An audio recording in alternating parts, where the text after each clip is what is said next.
Hi, everyone. Thank you guys so much for joining us on a Friday afternoon for a very cool screening of the new Shudder original film, Scare Me, followed by a live Q&A with the writer, director, producer, and actor Josh Ruben, and the other two lead cast members, Aya Cash and Chris Red. Scare Me debuts on Shudder on October 1st, and we're going to screen share the entire film directly here through the webinar. It runs about 104 minutes, and afterwards we'll invite the cast and director on for a Q&A. We'll also take questions from the audience, so if you have any questions, please just place them in the Q&A box. And when we open it up, I will invite anyone who wants to come on over to the panelist side and turn on their videos so that you can ask it live and we can see you, but you're not, of course, required to turn on your video. So if you want to ask a live question and you're not camera ready, just make sure to turn on your mic and you can keep your video off. So I hope you guys enjoy the movie, and I'll see you in about 104 minutes. Thanks.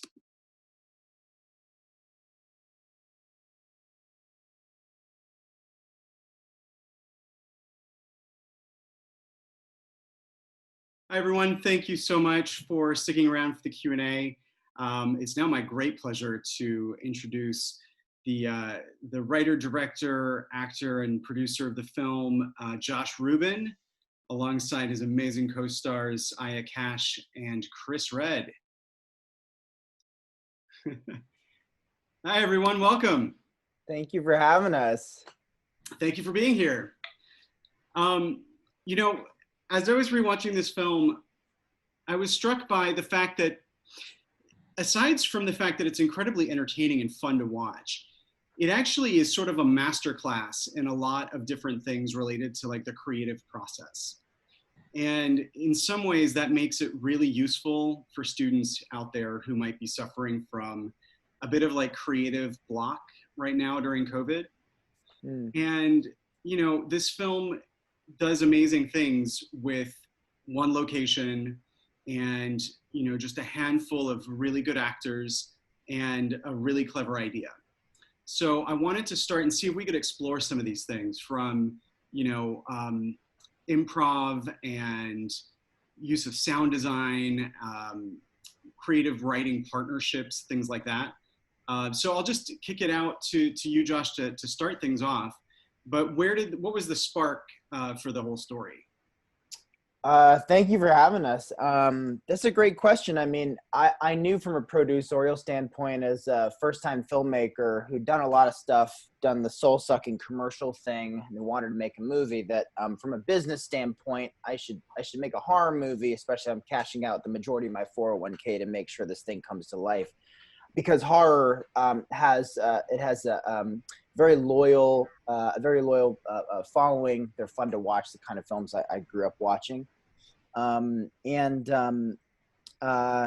guess I'm brain farting on the latter half of that. I guess there's a few pieces of it. I mean, I knew that I wanted to make kind of a small movie fit to, or sort of vacuum sealed to, my resources, a house in my hometown with great actors, something fun and punchy, again, horror, because I knew hopefully on the back end we'll see a bit of a return there. But also, you know, with I wrote this sort of at the beginning or the hilt of the Me Too movement. Aziz Ansari had just been outed for his sort of misconduct, and I was having a lot of conversations on Instagram with a lot of women who were sort of sharing their stories with me as I was sort of signal boosting my distaste in what was happening in our world, and also noticing like how few men were sort of joining me in that simple, button share. So I was angry at the case of the world. I was sort of hearing these, women friends' stories, and really interested in a very specific gender dynamic, which is, what happens when men are overshadowed by a woman's greatness and a woman's success. And when I describe that specificity or that specific detail and nuance to guy friends, they fully get it. We're brought up to financially take care of our families and our loved ones, but we're not quite taught to accept that other genders and other people who aren't, who aren't folks who look like me can also be successful and advance in the world. And when certain, men, especially, fractured white dudes, don't know how to self-soothe in those circumstances, that can be quite dangerous. But ultimately, I didn't want to make a preachy film about the aforementioned. I wanted to make something fun and punchy with a pinch of that message.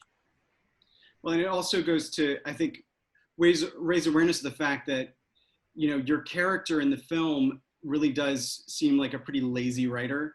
And a lot of the best horror that I've seen, a lot of it's coming from like international filmmakers, women filmmakers, like adding a perspective to these stories that had been missing, in a lot, particularly stuff like the 80s slasher genre.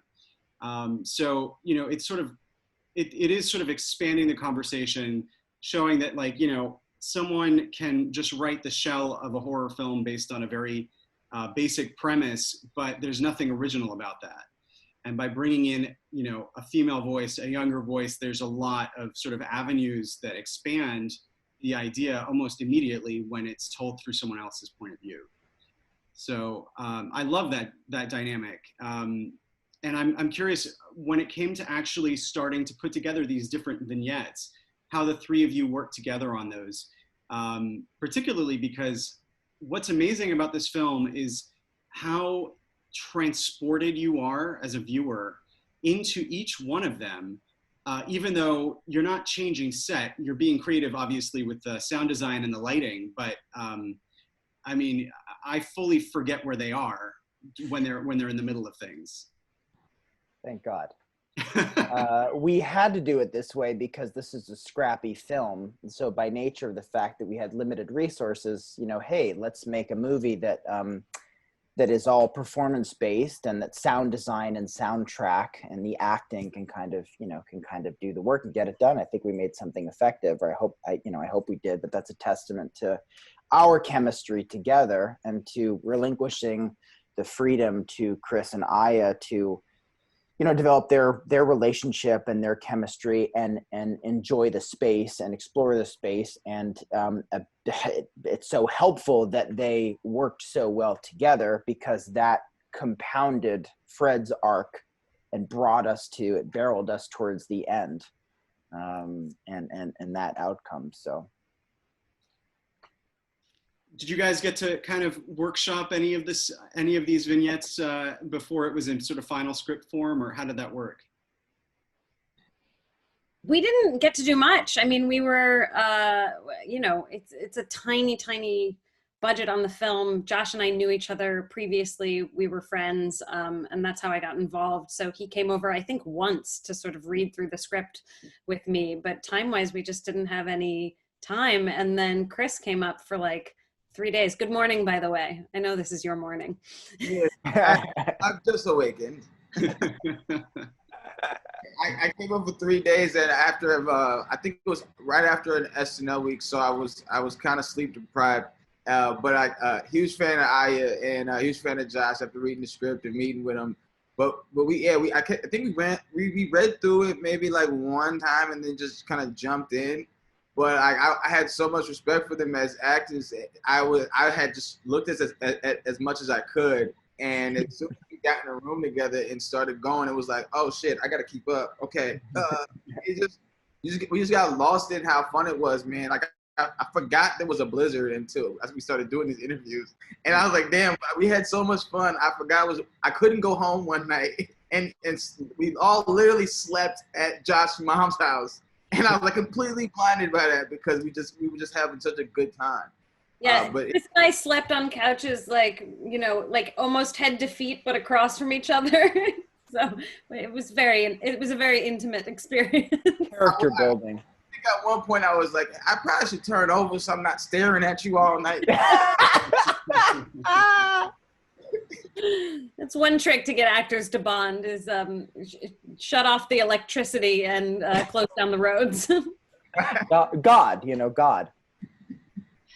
Well, I'm sure that there's a lot that you're bringing from like theater and improv experience for inhabiting this world where most of the atmosphere is going to be provided in post-production by a lot of really creative sound design. What was that like, though, actually doing it without the sound? Because were you able to really sort of be aware of whether or not something was working, knowing that a lot of it would be heightened later? That's a great question. I suppose the whole thing's kind of a fever dream for me. I don't know how you guys felt about this, but it felt like a very quiet shoot until we did the dance stuff. That was like the day or days we had playback. But it felt very quiet. It felt like a very quiet, intimate, like especially for the really, really nuanced stuff when it was just Aya and I. When Chris, when you were there, it was just like fun as hell. Like by nature of the fact that we were playing amped, and that the dynamic had shifted and that there was a new edge. That was a full energy shift. But I'd say for the most part, it was a little bit of I guess hold and let's feel this moment out and take your time. Yorgos Lanthimos, I'm such a big fan of his films. They're so weird and irreverent, and that was kind of I think somewhere between Joseph Bashara's soundtracks. He did Insidious and the Yorgos kind of vibe. It was an irreverent sort of approach, I think, to I don't know, executing on the day. But I think the short answer is it just felt quiet and experimental, hopefully effective in the end.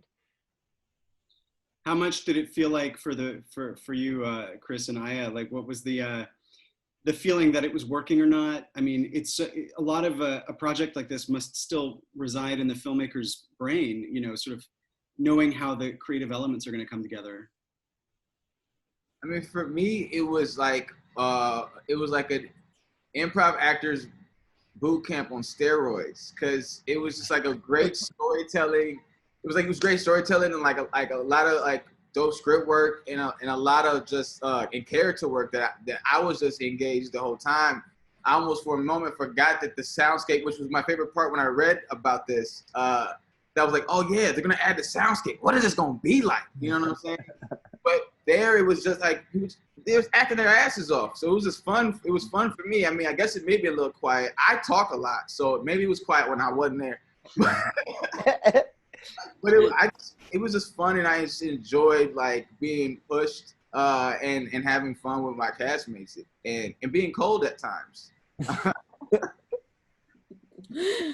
Yeah, I mean, every once in a while, Josh would sort of scream out a sound cue too. Sometimes he'd be like, "And the werewolf," and he would sort of narrate it for us. So we had that sort of running commentary that Josh would do. Also, obviously, Chris Redd is one of the greatest improvers of all time. And there was time, I mean, you got an audience too, because Josh and they would just put the camera on Chris and we just like watch for 10 minutes, like Chris do a bit that just, and Josh just wouldn't cut. Chris would have like 5 lines and like 20 minutes later, it'd be like, okay, I think we're winding down, whenever he would run out of steam. But it was really fun to watch. So we got to be his audience. A lot of useless ideas swirling around in this head. All gold.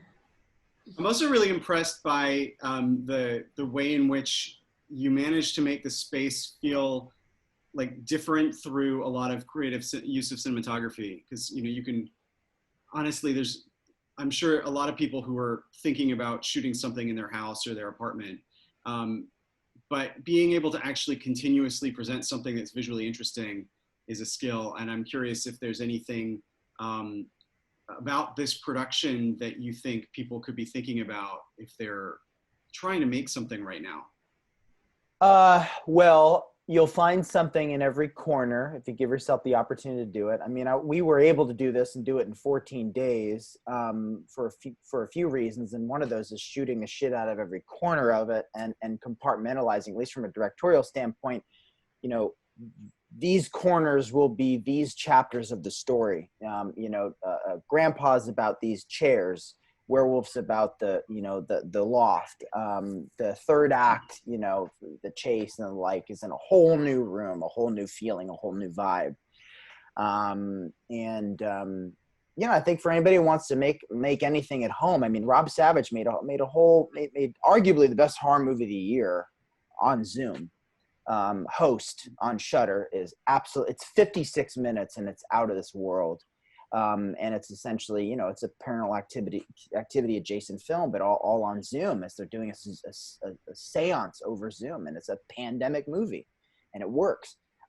So while it feels like, this is a this is a terrible time in our world, and probably, a flaccid creative moment, it's also like, get excited about what you can do with what few resources you have. That's what we did. We barely had any resources but each other and the couches. I mean, it truly is, I mentioned black box theater. I mean, that's what it was. The boxes were the furniture, and we had each other. And then, I just iced the cake with the sound in the end. So, it's an experimental time now. Don't be afraid of, picking up your iPhone or using this computer, camera and just messing around. You can record your own screen on your iPhone while you're FaceTiming someone, and that can be its own scene.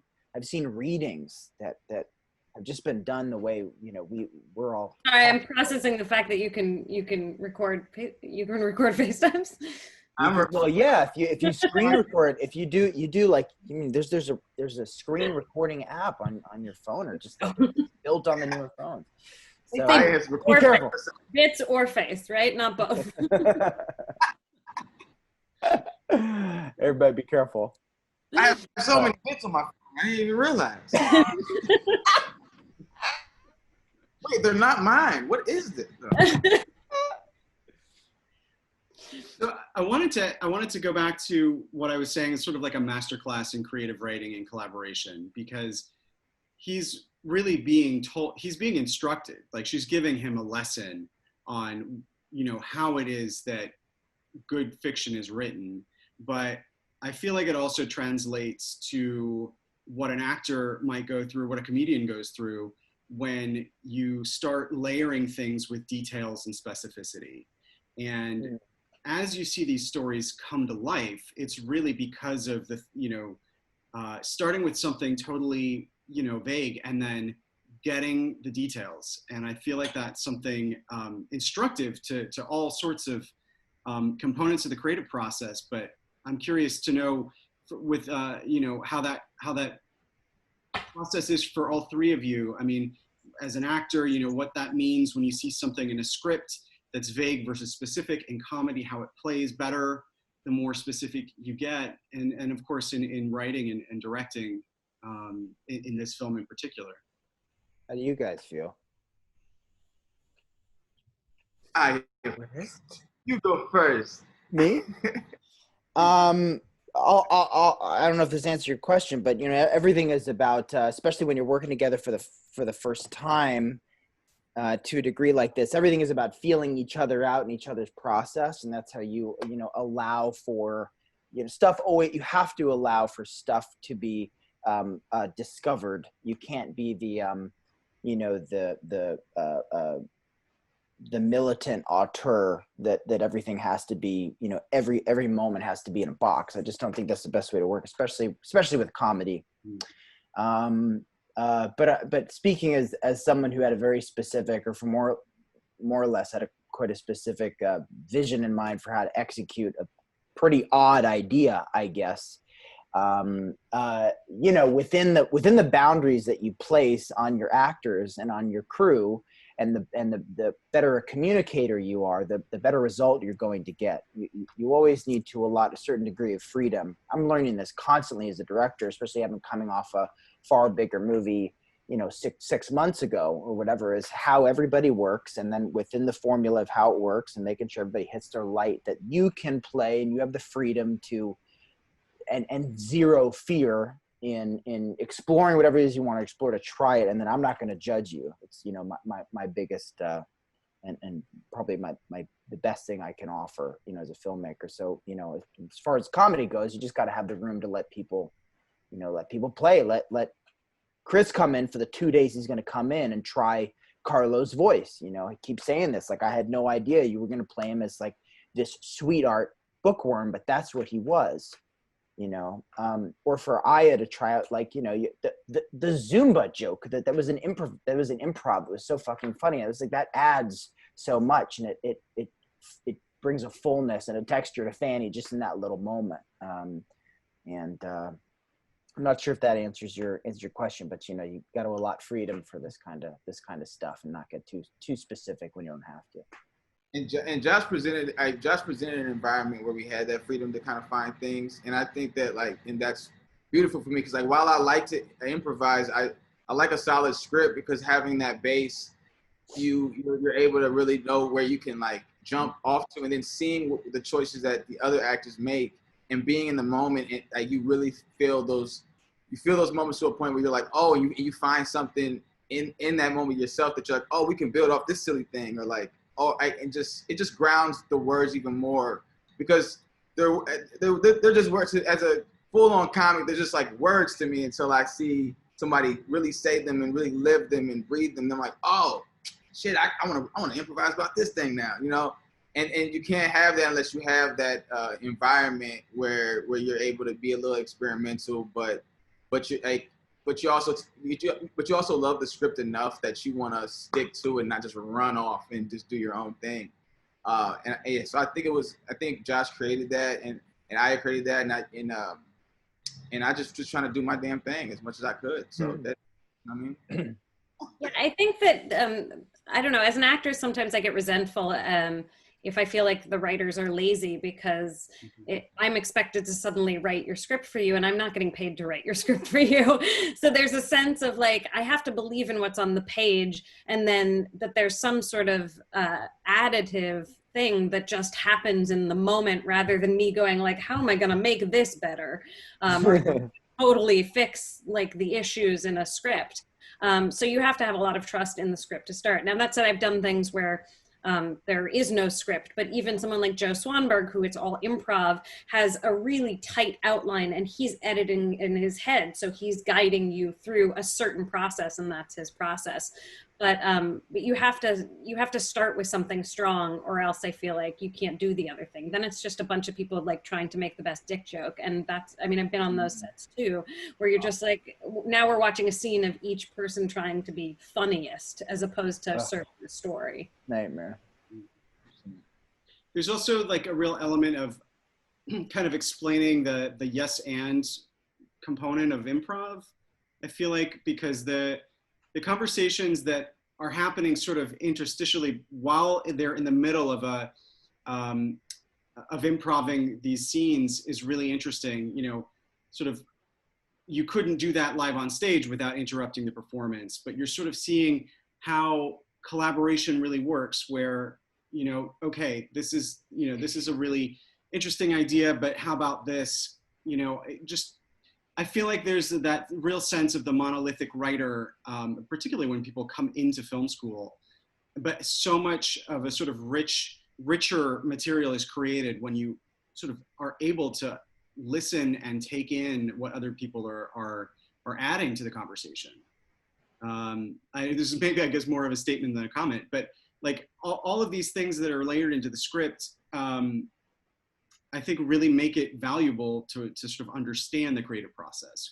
How much of that it was just, you know, something that you were working on as being entertaining versus like actually really trying to express a lot of the creative process in just a very fun way?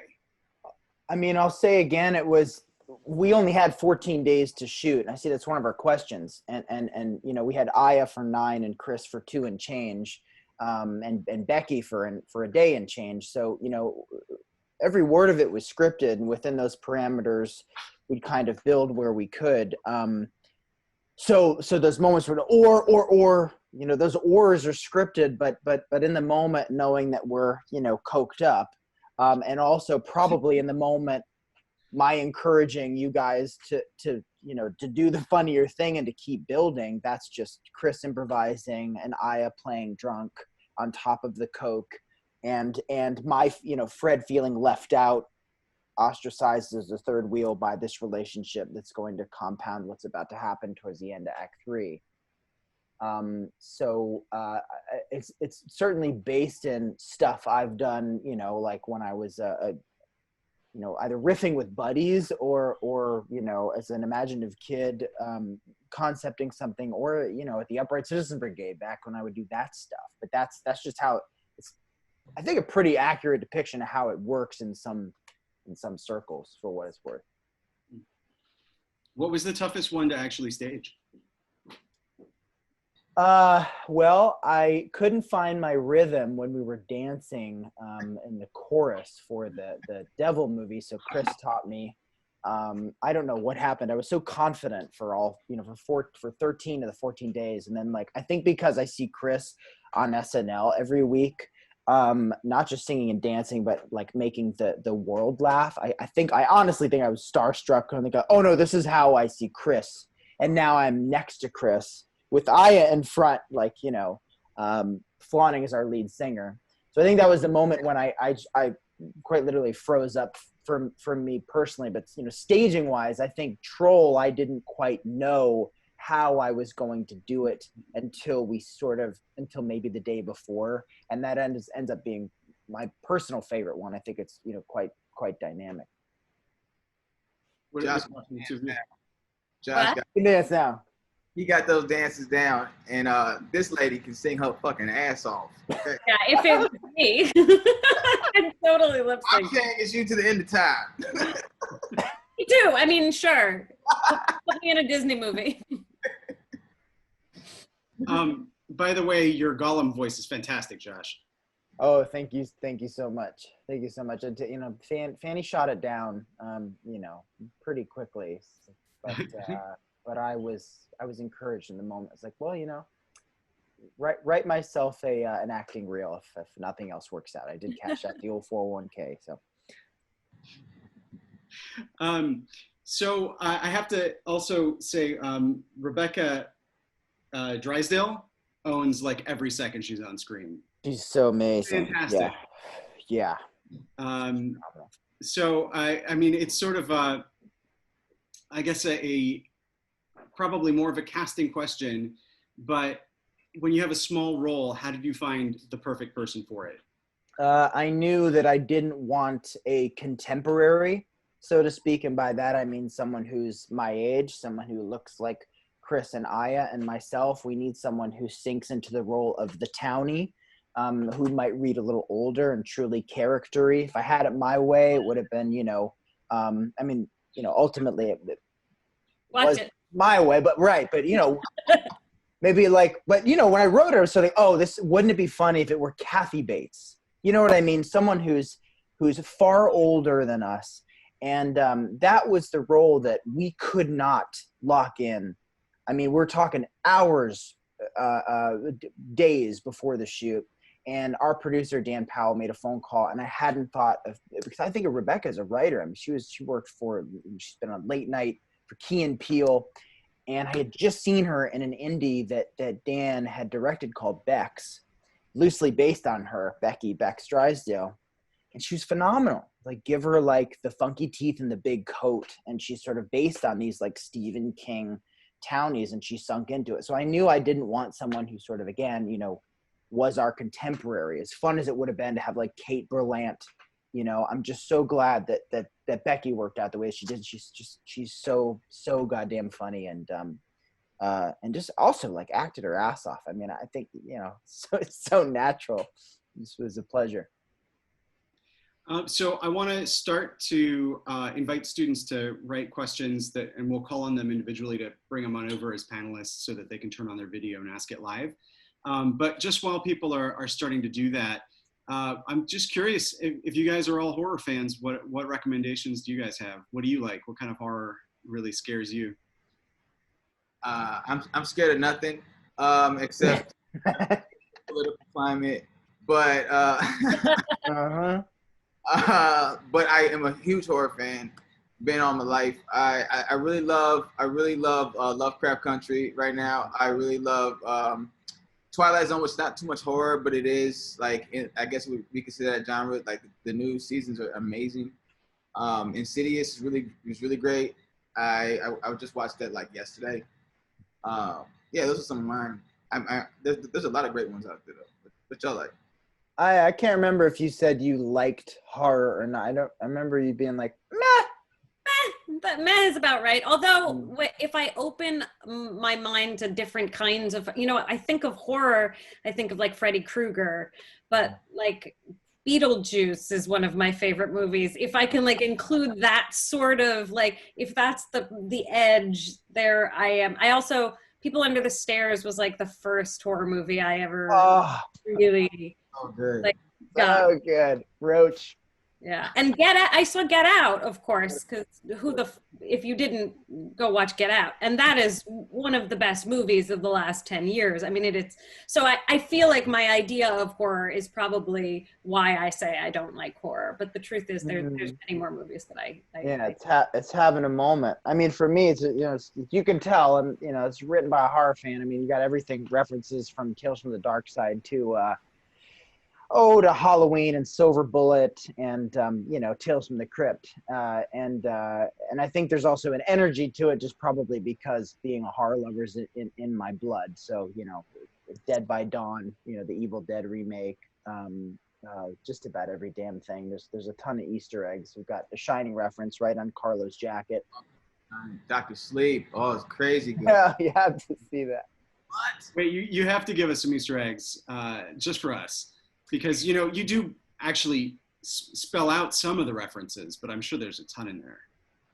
Oh, I guess Fanny's Red Riding Hood jacket to pay homage to one of the fairy tales that would scare the shit out of me as a kid. I'm not sure if that counts, but Wes Craven's birth year is on the beer labels. And I think it's 1940 some odd. Or 30 some odd, but it's on the beer labels themselves. There's a caribou on the wall, probably by nature of the sort of a Sam Raimi nod. Oh gosh, just a ton. The gnarled tree, Poltergeist. The shadow work there. Yeah, it kind of goes on. I feel like the trope of the revolver in the shoebox is just one perhaps that transcends horror movies, and Patina encapsulating every Stephen King townie certainly I've ever seen, or everything from the Friday the 13th gas station attendant to oddballs and underdogs and horror across the board. Okay, so let me go ahead and bring over Liam with the first question, and again, you can turn on your video if you like, but if not, just use your mic.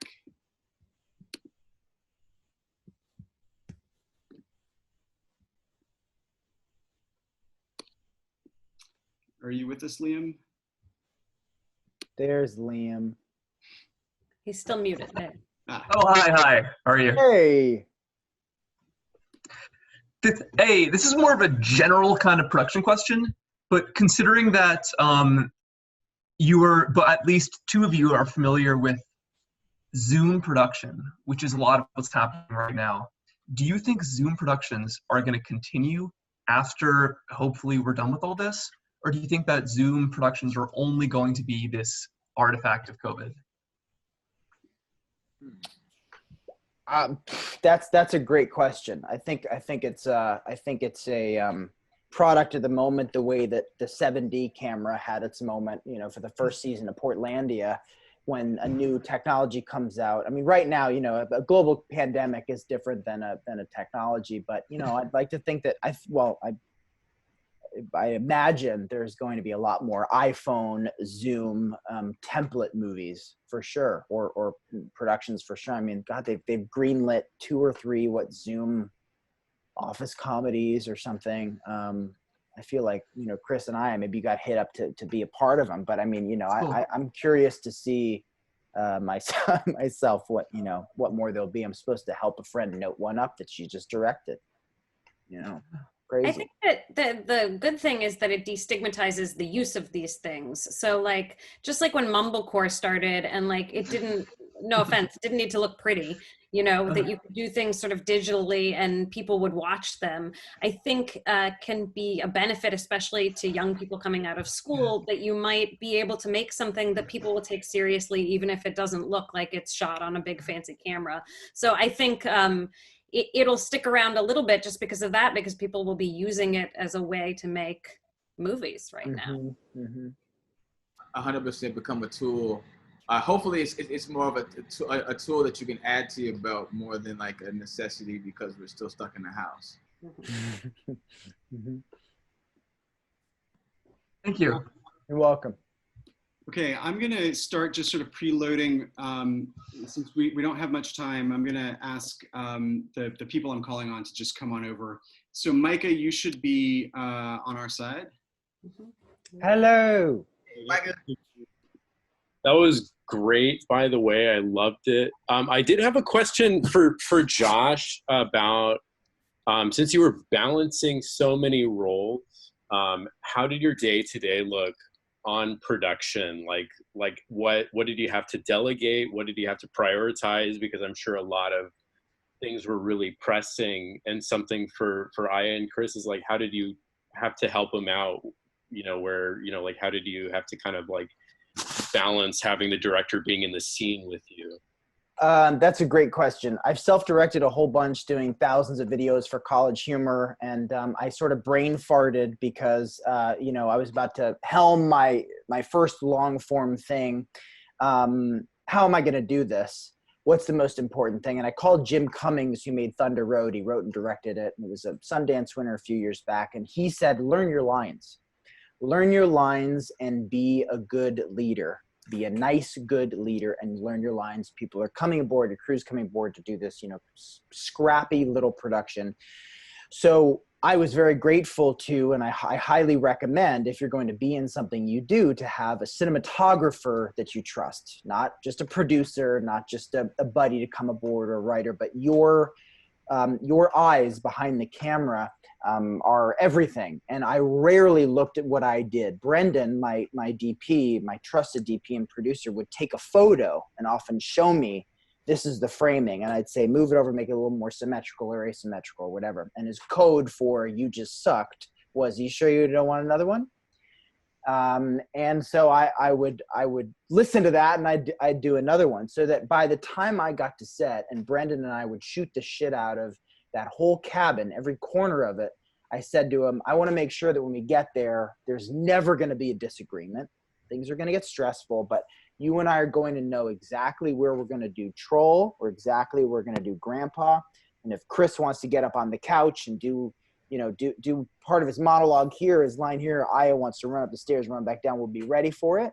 And we'll make sure that we make that happen. But by the time I get on set, I'm sort of relinquishing control because we've talked the shit out of it. I've learned my lines. I've shot every corner of the house. There's never going to be a disagreement. And that way, that really, really helped me be there for these guys and to help cultivate that energy and that environment. And I didn't learn all my lines. There were days when Aya wasn't there and my fiance was reading off camera with me, and I was just kind of like, and also the werewolf also did, you know. So self-editing was helpful, but yeah, that's how. Thank you. You're welcome. Okay, Jacqueline. Hey Hi. guys, this kind of went straight into my question, which is perfect. First off, I thought that was incredibly original, and I commend you guys on making a film like that, especially given these times. And I feel like for editing, I was very curious how that played about, because I know like improv editing can be tricky. And you had said that you lended to the nature of improv throughout the film. So how much of you was in that editing room? Did you let the editor do a first pass before you, and the sound designer as well, before you went in, or were you a part of the process from the get-go? It was part of the process from the get-go. Typically, the editor will do their first pass, and then you'll sort of walk through that together, and you'll review it in reels. So this film was about 6 reels worth, each reel about 15 to 20 minutes. You watch 20 minutes a reel, chop away, literally and figuratively, the film that way. for what it's worth, too, interesting trivia. My editor said, as the first cut came in at 2 hours and 5 minutes, you're going to cut a half an hour out of this film. And I said, fuck no, of course not. Every moment is genius and it's great. And he was absolutely right. And there's still 5 minutes I would cut. And there's a 14-page scene in Venus that ended up being 30 seconds or 60 seconds of this movie that I and Chris acted the shit out of and were exhausted. I mean, 14 pages, 2 angles, and we had to cut it down. That was just the nature of how this stuff works. You have to get a punchy time code ultimately. As far as a runtime and as far as the sound design goes, pretty much from the ground up, you start with preliminary discussions. I like these types of movies. I like Insidious. Chris brought Insidious up, the way James Wan creates irreverent tension and weirdness, and using that sort of sound, and also the long takes and irreverence of Yorgos Lanthimos movies, specifically Killing of the Sacred Deer, and those kind of those irreverent, odd, creepy moments, and yet funny moments. So from the ground up for the sound designers, and the sound designers were thankfully stoked to do it despite our low budget, because it was unlike most of the stuff they'd ever done. Welcome. Yeah. So unfortunately, just to let you guys go, we have to wrap it up. But I just wanted to quickly say, my wife and I are absolutely freaking out over the new season of The Boys. Good. Sorry. So good. And Chris, I cannot tell you how many times my wife and I have gotten through some tough days over the pandemic by using Comeback Barack as a form of therapy. Thank you, man. I sing that every day to sleep. No. Prophetic, and yet not even prophetic enough for just how difficult this year would be. Man, yeah, let's just hope it comes true, bruh. Yeah. Everybody make sure you're registered to vote. Please, And make you vote. please. Please. So October 1st, the film officially releases on Shudder.